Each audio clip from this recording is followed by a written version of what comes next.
And I got down and got a rope and slung the rope around the tree that was falling, the part that was falling, and had him pull the opposite direction towards himself.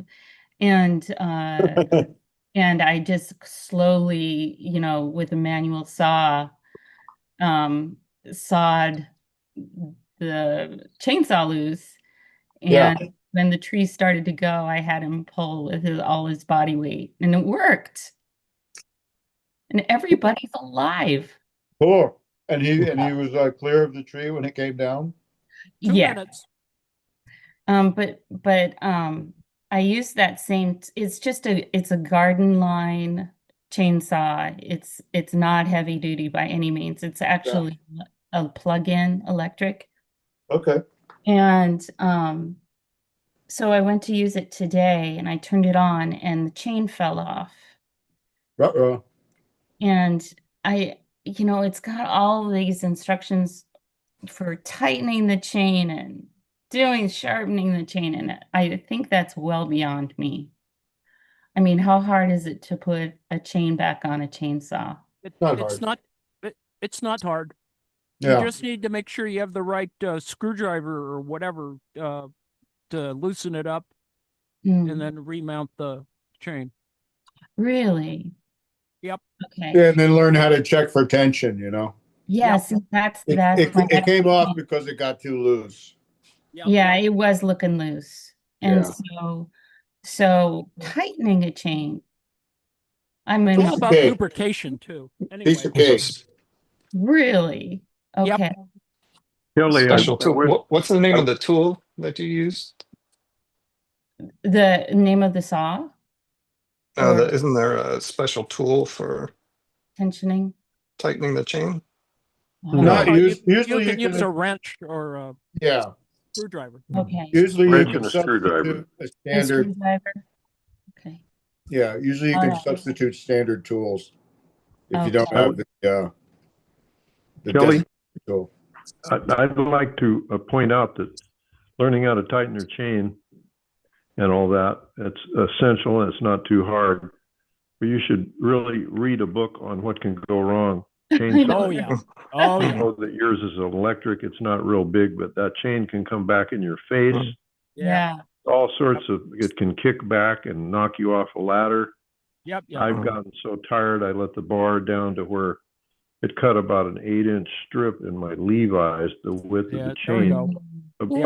about an inch from my Time crotch. to go. Yeah. Showtime. Okay. Showtime. Okay. Well, thanks for the reminder, James. I was You bet. just going to thank Kelly for reminding me that I've got 7 old chainsaws down in the basement here that I got to dust off. Okay. Figure out Chainsaw which ones are working or not. You're gonna juggle them, Maybe I'll Joe? put that off. Thanks, everybody. What's that? You're gonna juggle the chainsaws? It's showtime. Oh. You gonna do the intro? Yep. You just tell me when to play. Hit it, Joe. Whenever.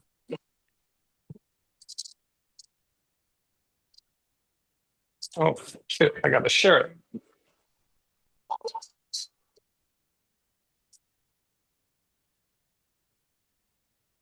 Doesn't quite help without sharing first, eh? What? You're I sharing, forgot to aren't share. you? No. Here we go. Are we live? We're live. Oh, Hit it.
Good evening and welcome to the After Hours show with the Autonomous Collective. My name is Joe in Norway. I'll be your baker this evening.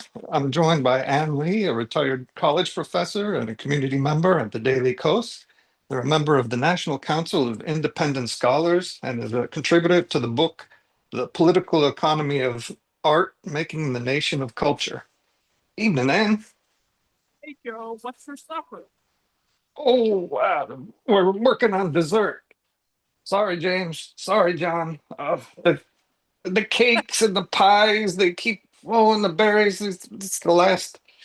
The frost is just starting to hit where we picked these berries. So we don't have much time left. So maybe have one more picking venture next weekend left. But I thought to offset my hypoglycemic index, John, I think I'm giving bake two pies and give one away. So I think that's helping. You've done all your canning, right, Joe? Yeah, we've got plenty of jam. Probably need to do a little bit more. We've got this, got about 4 kilos today of blueberry. Skogbar, they have there.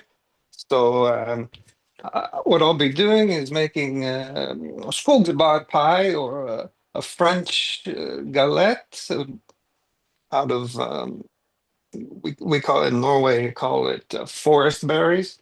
So these are, let me get my notes here.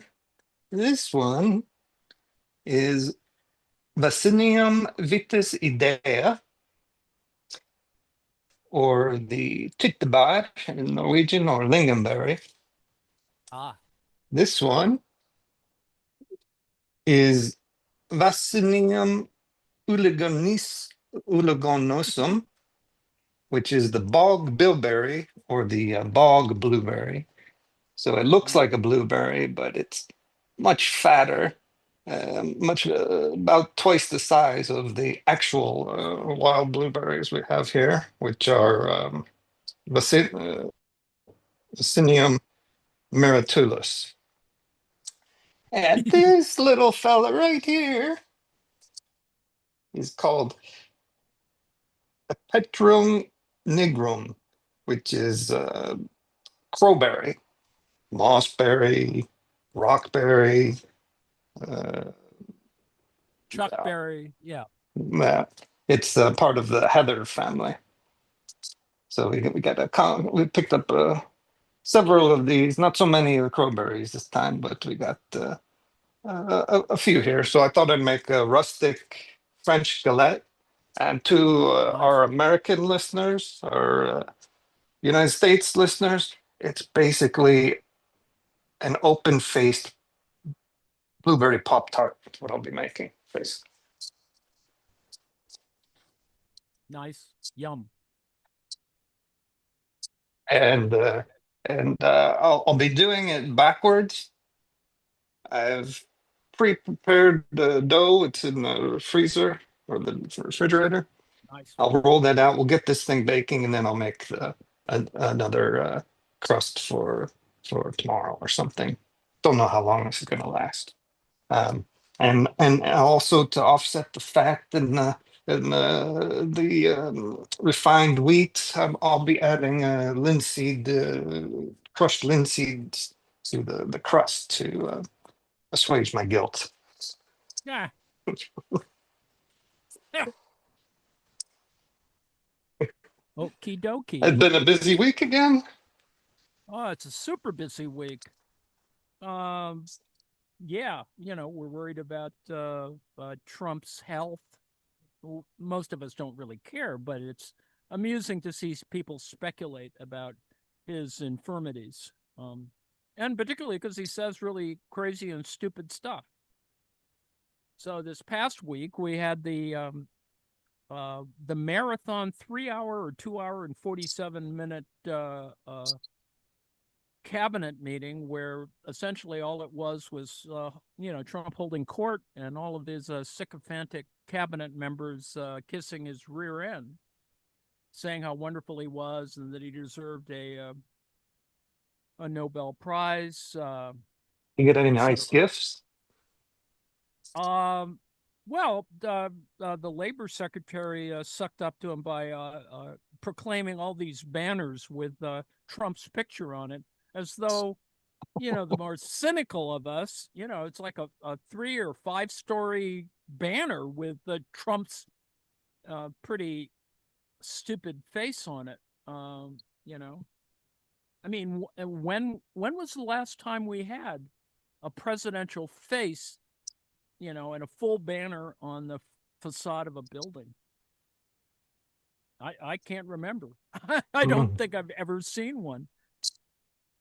So yeah, cult of personality and all that crap. So that's it's just weird. I didn't watch very much of the cabinet meeting, but it's up there for you to watch if you really want to scroll through all these people sucking up to him. And it's no different than the first term. His cabinet meetings the first term were the same thing. It was just, it's time you can't have back. So you can sort of see the transcript and all the stupid things he said. Other things that happened this week were the specter of state capitalism, or it's not really state capitalism like in Russia or the People's Republic of China. Rather, it's more like national socialism, where originally there was a arrangement in terms of stock ownership or control for the federal government, and I think it was about loans or something to Intel. Whereas what Trump did was he tried to convert it to pure ownership. That is, the federal government, and it's not all in, it hasn't been fully worked out, but it's, Trump is more about trying to promise something at the front end and maybe never happens or taco time occurs. But federal government may have a 10% stake in Intel, the chip maker.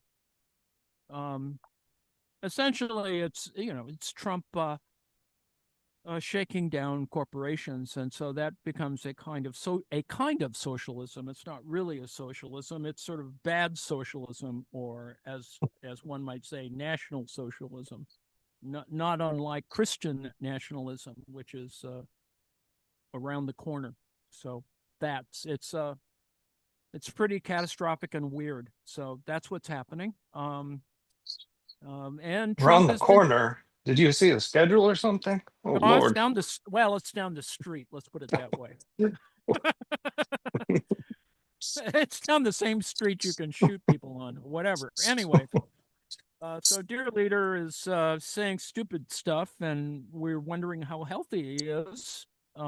His hands have appeared bruised from IVs. They've been sticking IV tubes in his both hands. So those who are familiar with sort of geriatric care, that does happen when there's issues with your blood and your blood pressure, and he has a vascular disease, and he does, and I think it's they don't want to cop to it too much, but it looks like they're sticking needles in his arms every couple of days. And so that's kind of what's happening. His ankles are swollen, other stuff like that. But the hand bruises were more pronounced in the sense that for some reason, and it's because Trump's such a weirdo, it's looked like they troweled makeup on it. So it looked like spackle on his hand, on the back of his hand. So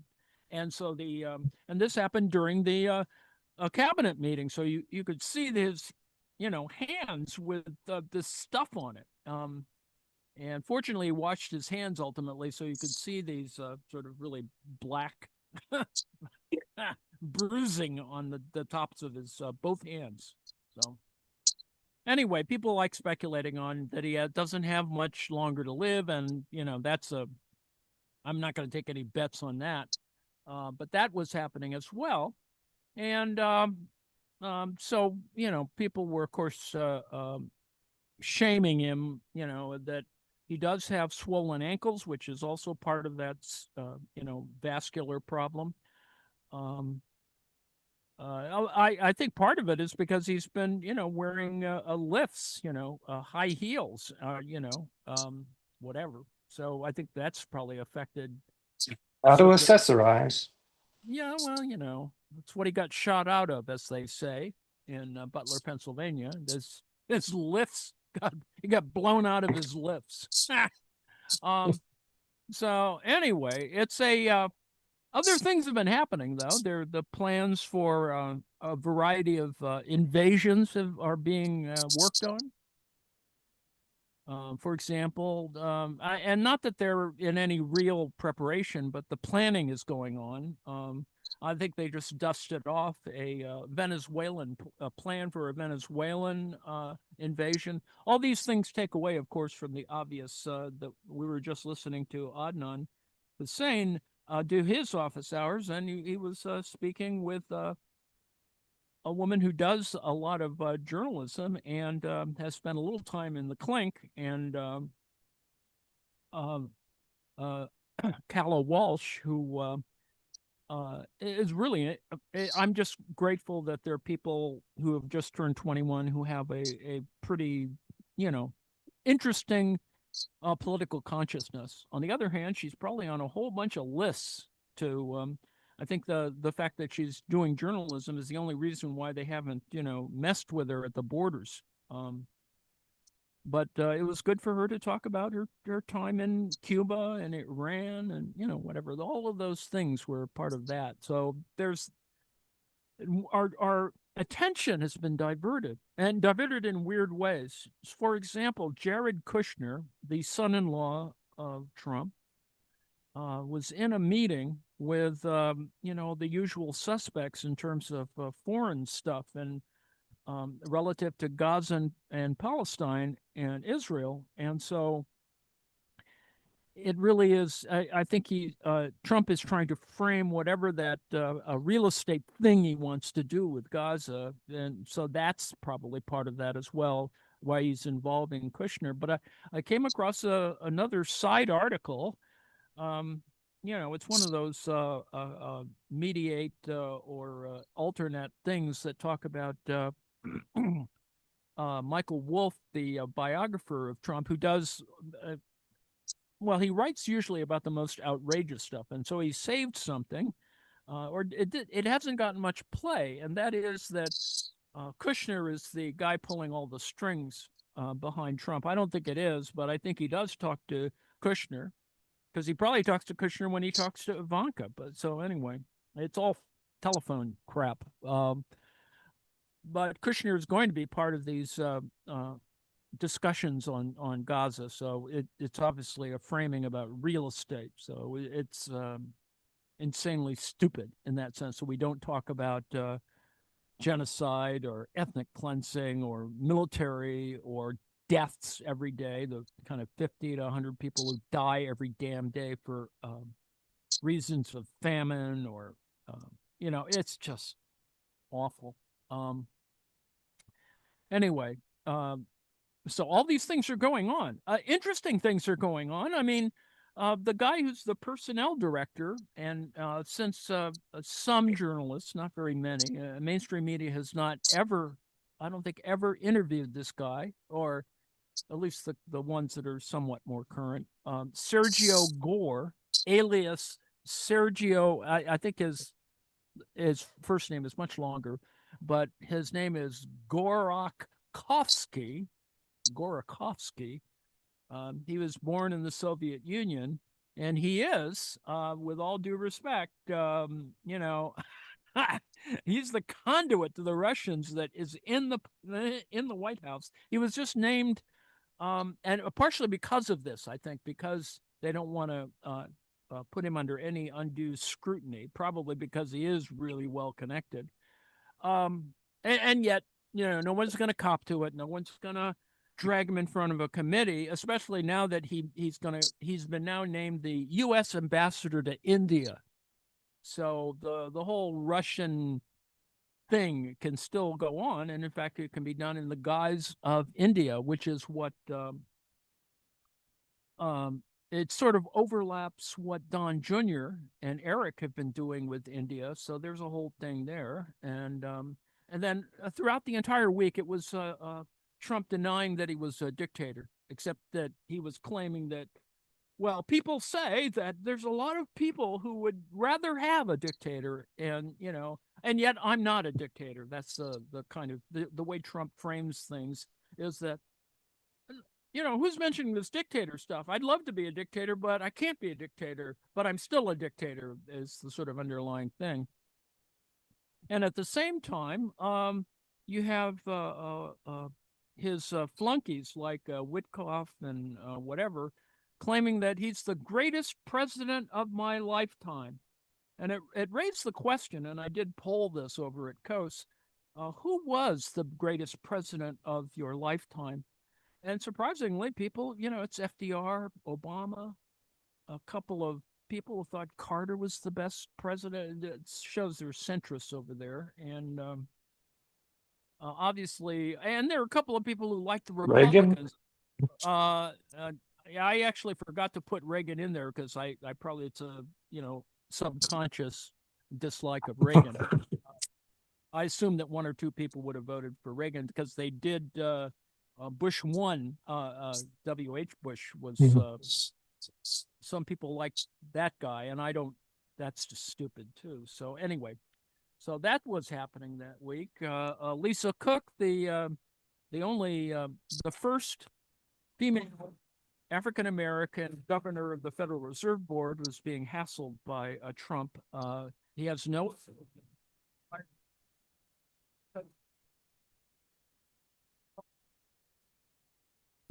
We lost your mic, Dan.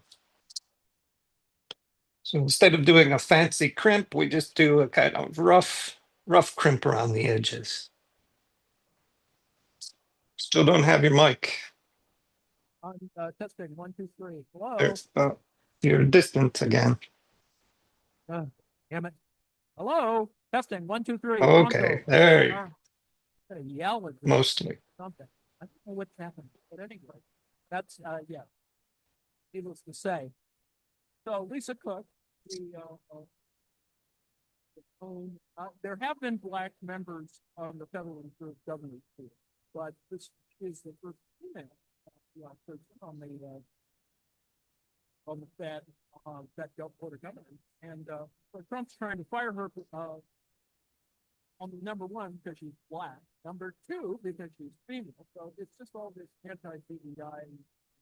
Oh, your sound is like in a fishbowl. Oh crap! Yeah, must have done something. So we've got the galette ready. My dough was a little too soft. I put too much liquid in it. It was all kind of sticky. Throw this in the oven, 176C. I think that's 350 Fahrenheit, maybe, for about 25 minutes. Oh, I forgot to. What, you forgot to turn the oven on? No, I got the oven on. I forgot to paint the edges to get a little bit more brown on the edges there. Butter, Yeah, or something. It's Oil. got some vegan yogurt. There we go. Well, I hope my mic has got. Much better, much better. I don't know what is. I think there's something I got to fix, and I don't know what it is. I'm going to figure that out, or switch computers. But anyway, so yeah, that happened. It's interesting how Trump tries to do this. In other words, it doesn't matter whether he has the power to remove people. He just, because that's his little trope that he fires people, he just tries to fire people, even though he doesn't have any right or authority or whatever. And it's just sort of this reality TV sort of fakery at the front end. And so he's done that several times, right?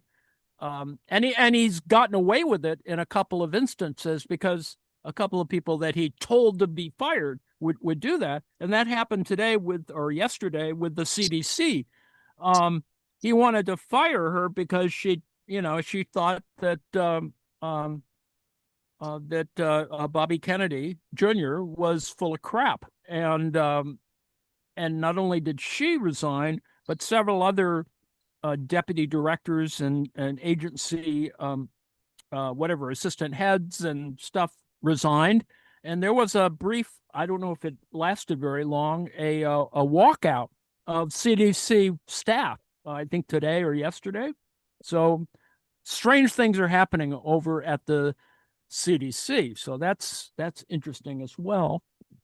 Partially because that's what the CDC threatened during the first term, is that people were just going to simply, walk the hell out, not unlike other people and other, like the FBI, threatened if he was going to do any more stupid things, all the significant number of the FBI was going to walk out, or federal prosecutors were going to walk out, et cetera. So all that's still happening.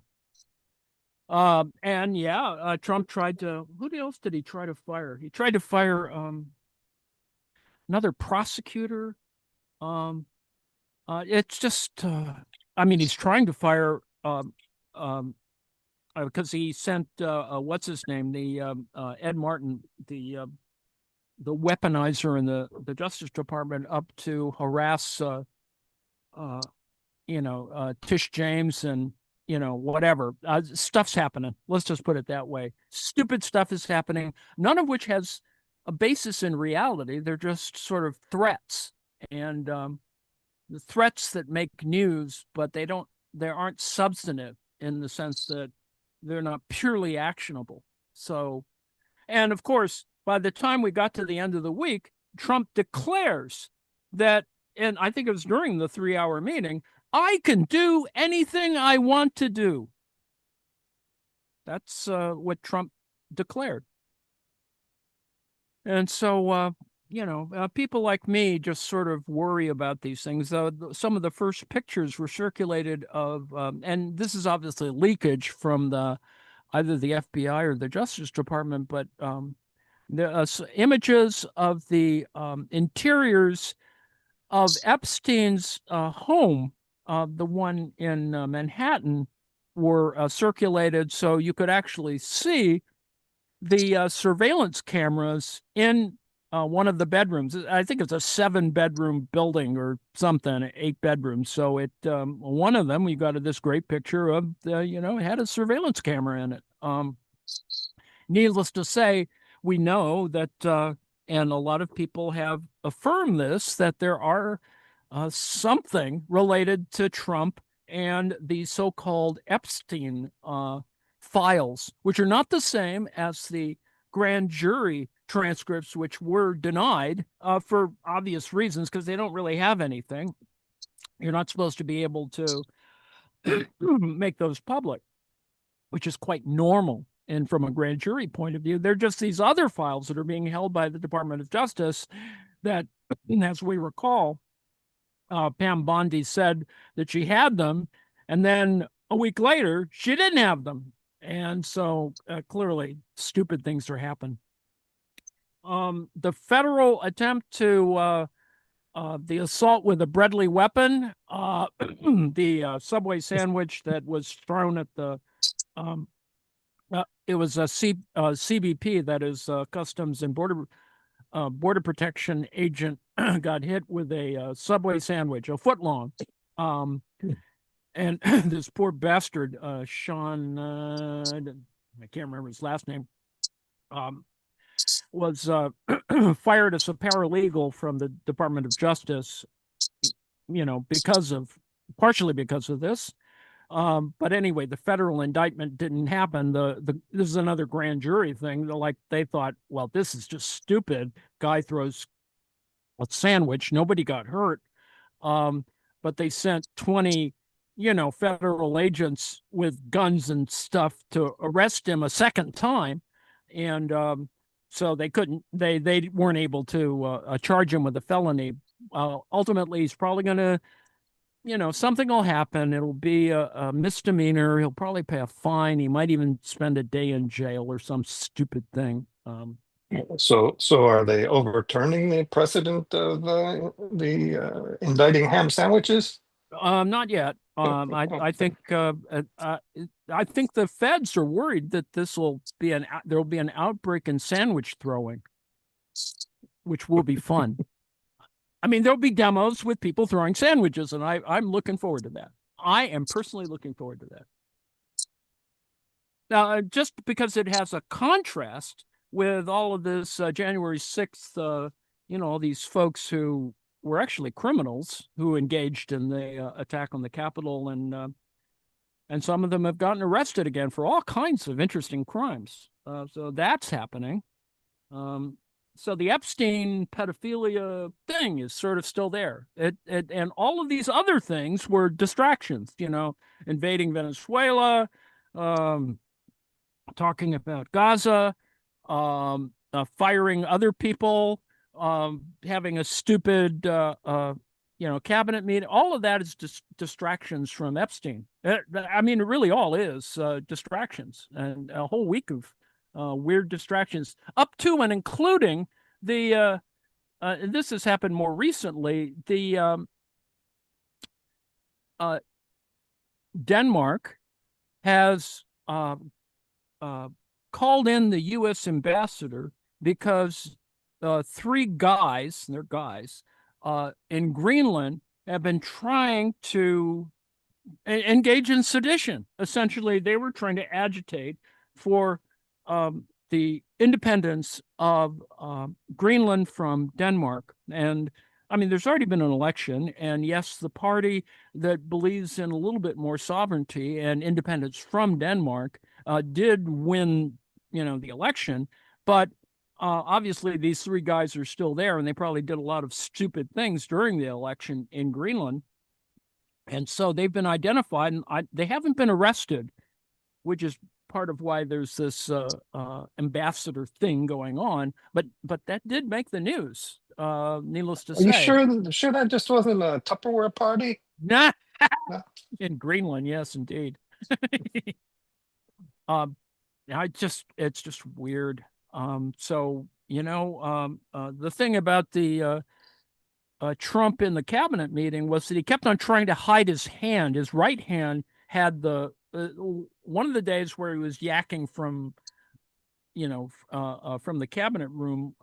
He was hiding his right hand, so people were pointing that out while he was saying stupid stuff. So that happened. Are you pouring honey into that? A little ice cold water. Ah, okay. Cool.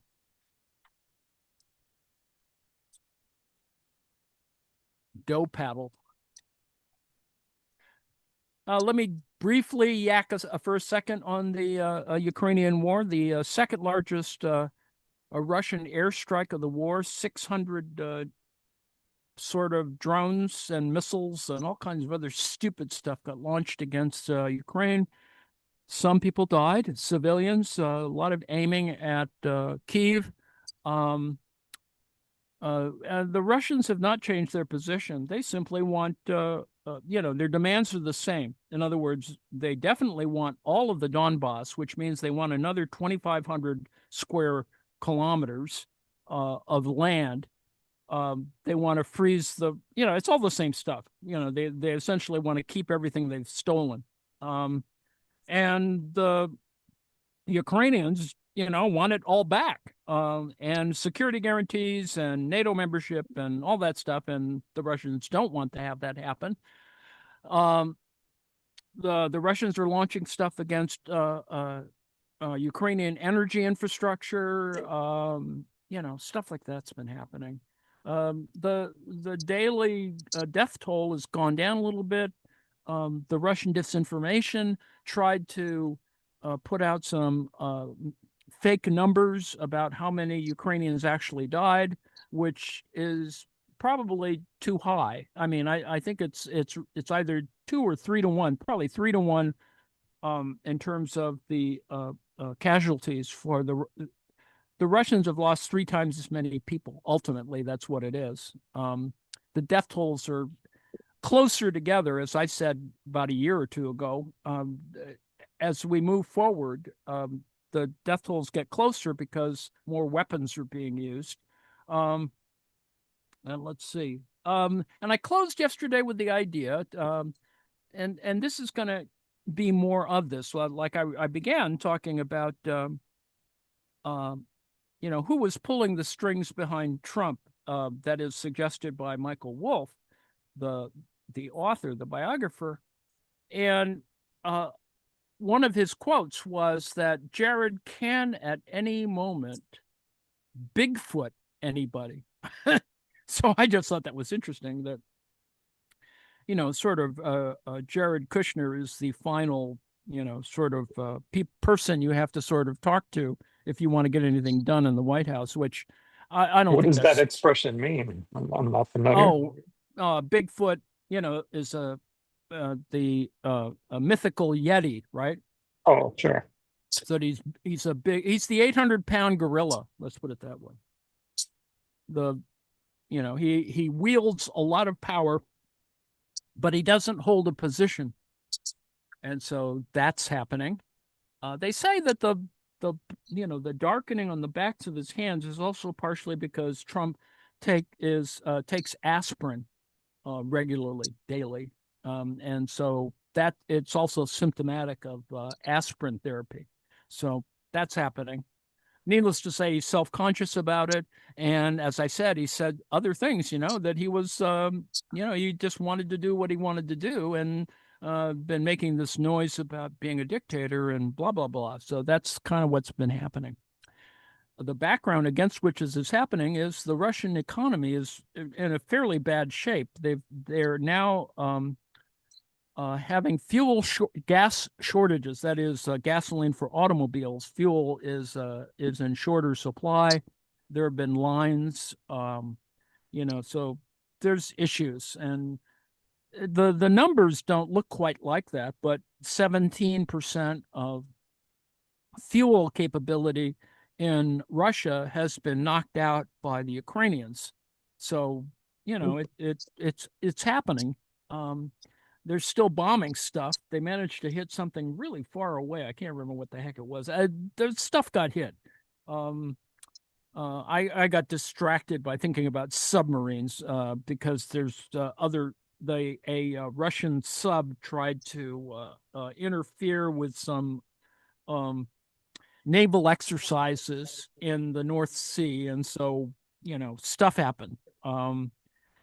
And we don't know really what happened, but it was sort of a game of tag with a Russian submarine and et cetera, et cetera. So stuff is happening. And it's not like we're closer to any kind of real war, but it, other than the usual, noise and saber rattling, and of course, Trump borrowing from the replacement of our existing missile capacity, a ballistic missile nuclear weapon capacity, in order to pay for the renovation of the Qatari 747. In other words, you borrowed $1 billion from that, the money that was going to be allocated for the entire replacement of the whole nuclear weapons arsenal. So it's a small portion, even though it's $1 billion. So the renovations are going to be probably close to $1 billion. And I assume they're going to paint it, like the way that Trump wants to have the new, paint livery on his new whatever Air Force One. So it'll look like a United Airlines jet, essentially, with presidential seals on it. Okay, so other than the description of Trump as a 9-year-old with a behavioral disorder, other people have made similar comments, and kind of that's what he's been doing. And it's not like we're just reacting to his Truth Social, rants, but I mean, he has said some stupid stuff. And needless to say, Gavin Newsom, the California governor, has been making fun of him. And and annoying Trumpists. Trumpists just don't like him sort of aping a Trumpian discourse. You know, it's all being put together, not by Newsom himself, but he has I can't remember what her name is, but she's the one of his PR directors, and she does a really good job. But she's been directing this entire Trump-like attack on well, it's on Twitter essentially. So anyway, you know, there's all caps and you know stuff that just things that where you know Newsom will proclaim your favorite governor, blah blah blah, the best governor in the U.S. and you know he does all kinds of things that resemble Trumpist puffery. And of course, we know that Newsom is just kidding. I mean, he's doing it. He's kidding in the same way that Trump says that he's always just kidding. And so that kind of annoys the, you know, because he's sort of appropriating Trump's brand. And so that's happening. Let's see, Trump. Oh, right. We forgot about Cracker Barrel. Cracker Barrel was this week as well. You know, I mean, Cracker Barrel has a CEO who is, you know, I don't think she's woke. I just think that she believes that the market for Cracker Barrel is kind of relatively constricted because it tends to be, you know, more conservative white folks. And so she wanted to sort of centralize or deconservative the brand, and so the original logo, which they've returned back to, with a little guy and a barrel and something that proclaims it as being a country store, they're back to that because the you know, and I don't think it was just well designed. You know, they essentially put a logo together that stripped out all that additional stuff and just had a slightly modernized, you know, text, Cracker Barrel. I mean, the design could have been a tire company, Oh yeah, airline. well, it could have been anything. Totally It could have been any damn thing. It's just stupid. I mean, I assume that whoever did the designing did an entire. They probably got paid a fair amount of money to do you know a bunch of versions of the damn thing, and I don't know. It could have been a feint. I mean, this could just be a well, you see, the way I think is it could have been a PR exercise. But anyway, so conservatives got mad. Trumpists got mad. Trump weighed in on it, claiming that this could be $1 billion PR thing, bonanza for Cracker Barrel. And, you know, it is, you know, typically Trump. I mean, bad publicity is better than no publicity. And so that's happened. Anyway, been a busy week. I think I've done enough ranting. Let's talk about the schedule. My recollection, and I'm not sure whether it is or it isn't, I think Travis polled us on whether we were going to have Poker Face on tonight, so I don't quite know whether that's happening. And we will. Oh, excellent. Looking forward to it. And then if Prof. John is there, if he could tell us a little bit about tonight's night gallery and Star Trek Next Generation on Sunday. John? Yes. Well, for a night gallery, we have an episode called The Phantom Farmhouse.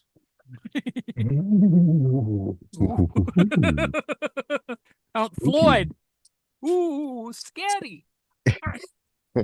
And it is starring David McCullum. And Ilya Kuryakin. Yes, Ilya Kuryakin, exactly. And oh, I'm forgetting the other person, Linda Marsh, and David Carradine. Wow. Interesting combination. Interesting cast, yes. So we have that for this evening, and then on a Sunday at I don't know what time I'm going to show. I guess 5 o'clock, 5 o'clock Eastern time. Oh, forgot to change the time. Oops. Yeah, I decided to move it since we're constantly clashing with Adnan and so forth, and people getting confused, going back and forth. So we'll just move it to 5 o'clock Eastern time, and it is called Up the Long Ladder. And if you like stereotyping and eugenics, I think you'll like this. Oh boy. Didn't get enough eugenics last week. Oh man. No, I wanted Chloe to have something to talk about. I think Lane is here. Can you talk about the music that's going to come after Star Trek Next Generation? Nope. I think Lane came and went. So I think there will be music. There has I can been tell you very- about Poker Face. Please. Thank you, Travis. Joseph Gordon-Levitt is going to be in this episode tonight, and it's going to be directed by Ryan Johnson.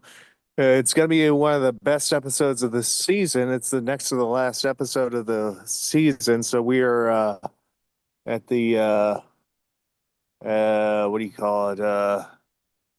Penultimate. The penultimate. Yes. Yes, the Penultimate episode. Yes. Yes, it's gonna be. This is a good episode.